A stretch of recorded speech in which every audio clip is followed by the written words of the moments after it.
அந்த உணர்வே தனிங்க. அதுதாங்க பக்தி, அதுதான் அன்பு. அந்த அன்பு தான் குழந்தை நம்மகிட்ட காட்டணும். அதே பக்தியை தான் குழந்தைய இறைவனிடத்தை காட்டுமாறு நம்ம சொல்லி கொடுக்கணும்.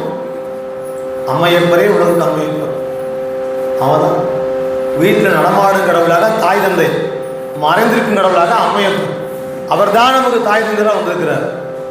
அதனால் அந்த சொல்லை அப்படி பயன்படுத்தணும். வேறு எந்த மொழியிலையும் இந்த உணர்வு கிடைக்காதுங்க.